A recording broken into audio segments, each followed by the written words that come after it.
नमस्कार दोस्तों। आप सबका फिर से स्वागत है। आज की कहानी है काकी, जो सियाराम शरण गुप्त जी की रचना है। उस दिन बड़े सवेरे श्यामू की नींद खुली तो उसने देखा कि घर भर में कोहराम मचा हुआ है। उसकी मां नीचे से ऊपर तक एक कपड़ा ओढ़े हुए कंबल पर भूमि शयन कर रही है और घर के सब लोग उसे घेर कर बैठे बड़े करुण ढंग से विलाप कर रहे हैं।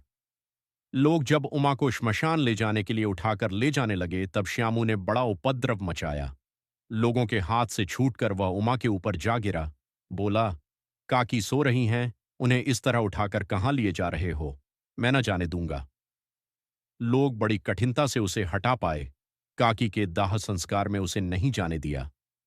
एक दासी राम राम करके उसे घर पर ही संभाले रही।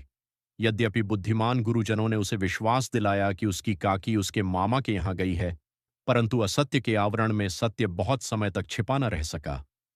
आसपास के अबोध बालकों के मुंह से ही वह प्रकट हो गया। यह बात उससे छिपी न रह सकी कि काकी कहीं नहीं ऊपर राम के यहां गई है। काकी के लिए कई दिन तक लगातार रोते रोते उसका रुदन तो क्रमशः शांत हो गया, परंतु शोक शांत न हो सका।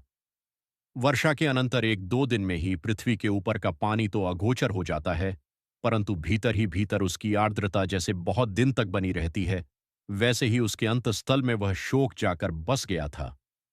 वह प्रायः अकेला बैठा बैठा शून्य मन से आकाश की ओर ताका करता।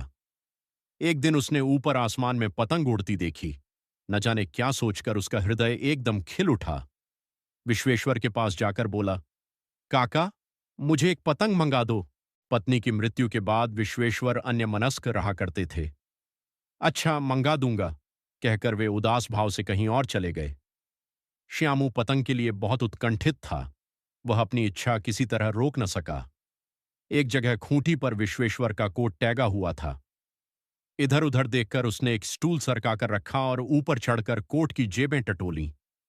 उनमें से एक चवन्नी का आविष्कार करके वह तुरंत वहां से भाग गया। सुखिया दासी का लड़का भोला श्यामू का समवयस्क साथी था। श्यामू ने उसे चवन्नी देकर कहा, अपनी जीजी से कहकर गुपचुप एक पतंग और डोर मंगा दो। देखो, खूब अकेले में लाना, कोई जान न पाए। पतंग आई।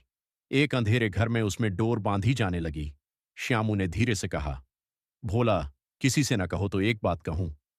भोला ने सिर हिलाकर कहा, नहीं, किसी से नहीं कहूंगा। श्यामू ने सिर हिलाकर कहा, मैं यह पतंग ऊपर राम के यहां भेजूंगा। इसे पकड़कर काकी नीचे उतरेंगी। मैं लिखना नहीं जानता, नहीं तो इस पर उनका नाम लिख देता। भोला श्यामू से अधिक समझदार था। उसने कहा, बात तो बहुत अच्छी है, परंतु एक कठिनता है।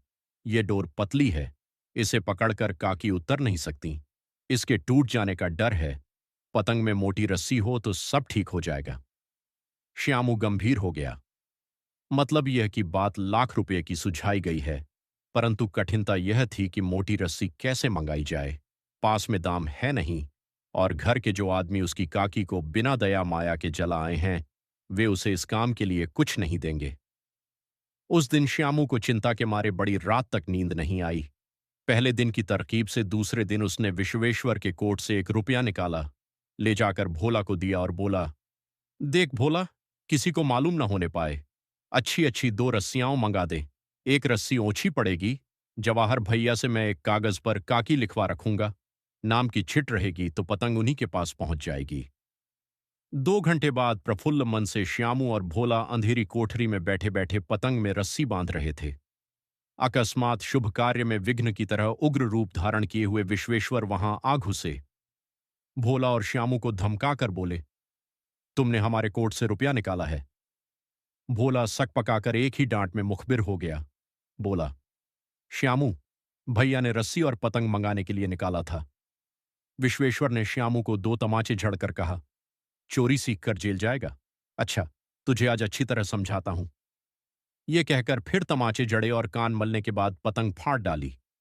अब रस्सियों की ओर देखकर कहा, ये किसने मंगाई? भोला ने कहा, इन्होंने मंगाई थी। कहते थे इनसे पतंग तान कर काकी को राम के यहां से नीचे उतारेंगे। विश्वेश्वर हतबुद्धि होकर वहीं खड़े रह गए। उन्होंने फटी हुई पतंग उठाकर देखी। उस पर चिपके हुए कागज पर लिखा हुआ था, काकी।